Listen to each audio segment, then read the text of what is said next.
From Neural Newscast, I'm Daniel Brooks. And I'm Elise Moreau.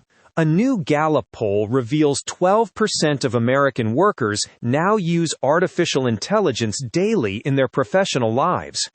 While that number might sound modest, the frequency and integration suggest a significant shift in the baseline of urban productivity. The survey of 22,000 workers shows that adoption is moving beyond the technology sector and into fields like education and retail. It is no longer just about coding or data science. It is about how we structure our daily interactions. Technology workers still lead the way, of course. 6 in 10 report frequent use of tools like chatbots and image generators, which is creating a new hierarchy in workplace efficiency. I found it fascinating that an art teacher in California uses these tools to refine the tone of her parent communications.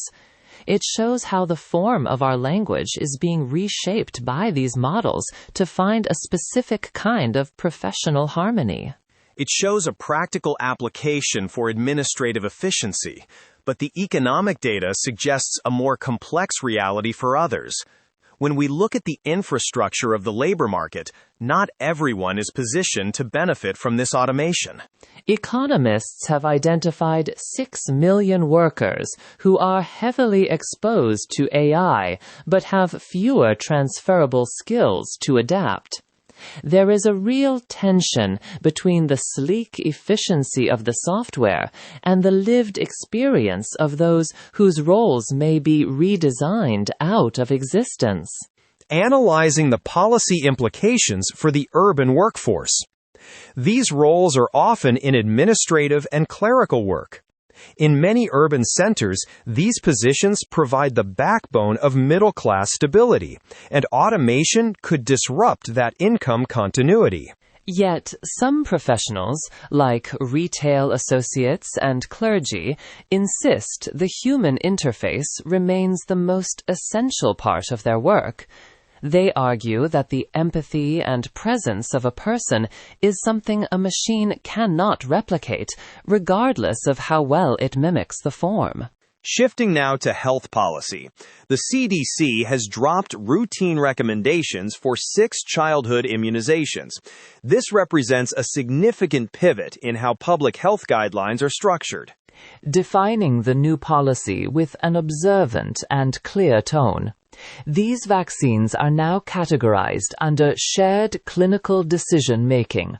This requires a specific, nuanced conversation between doctors and parents rather than a default clinical protocol. The list includes vaccines for hepatitis, the flu, meningitis, and rotavirus. These were previously considered standard for all children as part of the basic healthcare infrastructure. Comparing the policy change to other medical decision frameworks. Shared decision-making is usually reserved for treatments with high uncertainty, such as choosing between surgery or physical therapy. Applying this model to standard vaccines changes the design of the pediatric visit entirely. Public health experts argue this change creates practical hurdles, like deleting automatic alerts in electronic medical records. From a policy standpoint, it introduces friction into a system that relies on consistency. There is also a concern that this framework suggests both options are equally valid, despite clear evidence of vaccine benefits. It creates a cultural space where medical evidence must compete with individual hesitation on a level playing field. Administration officials claim the goal is to restore trust by allowing more nuanced discussions during pediatric visits. They believe that removing the top-down mandate will improve the long-term relationship between parents and the medical establishment. However, many pediatricians worry that adding these hurdles will ultimately lead to lower vaccination rates across the country. It is a delicate balance between individual agency and the collective safety of our communities. I'm Daniel Brooks. Urban policy coverage is a fluid and practical subject. While there are initiatives underway, it's important to understand the fundamental needs of urban residents before moving forward. Understanding poverty levels, income disparities, and access to education are key elements that govern urban life. Effective policymaking must consider these measures. I'm Daniel Brooks. And I'm Elise Moreau. Thank you for listening. Neuro Newscast is AI-assisted, human-reviewed. View our AI transparency policy at neuronewscast.com.